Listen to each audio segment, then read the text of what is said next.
Grabe, shocks talaga ako sa mga alikabok na nahihigop niya. Hindi ganito ang alikabok na nakukuha sa isang walis lamang. If you were looking for a lightweight, affordable, chargeable, and wireless vacuum cleaner, this one is for you. I've been using this wireless vacuum cleaner for 4 days now, and I could really recommend this for you guys since it is really lightweight and suitable for a very quick use. I got this one in less than 400 pesos, and it is already a 3-in-1 set. It has floor brush that cleans the dust at the bottom of the coffee table or study table, under your bed, or anything in your floor. You can also connect the telescopic connecting rod for convenience.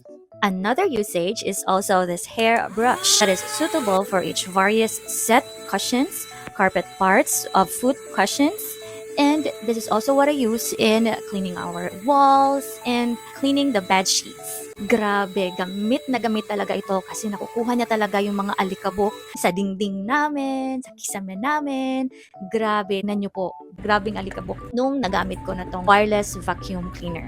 At meron pa, it also has a flat mouth and long mouth suitable for doors, seats, and it also cleans the dust in gaps of your walls. Like itong mga nasa gilid-gilid ng kisame namin, ito po yung ginagamit namin at grabe talaga yung suction niya. It has a strong suction.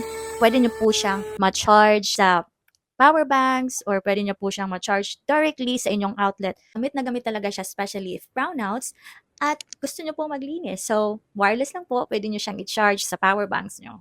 At ito nga guys, kahit nga yung gagamba or yung mga insekto sa kwarto natin, grabe, nahihigop ng wireless vacuum na ito. Ganito talaga ka-strong yung suction niya. Ito na rin ang ginagamit namin para linisin yung electric fan. Di ba pag naglilinis tayo ng electric fan, yung mga alikabok kung saan-sana lang po dumadapo. So dito po, hinihigop niya po yung mga alikabok. So wala nang mga alikabok na nagliliparan kung saan-sana. Rin yung ginagamit namin para linisin ang mga bintana. Di na ganyan ka-messy kapag naglilinis kami ng bintana kasi ito na rin ang ginagamit namin. At grabe, shocks talaga ako sa mga alikabok na nahihigop niya. Hindi ganito ang alikabok na nakukuha sa isang walis lamang. Kapag naglilinis kayo at madalas kayong umaatching, allergic kayo sa alikabok, meron naman talagang mga alikabok na hindi talaga nawawala ng madalian kapag magaspang yung pader. Ito ang para sa inyo. Ililink ko po yung yellow basket dyan sa baba and order this wireless vacuum cleaner for easy and quick use.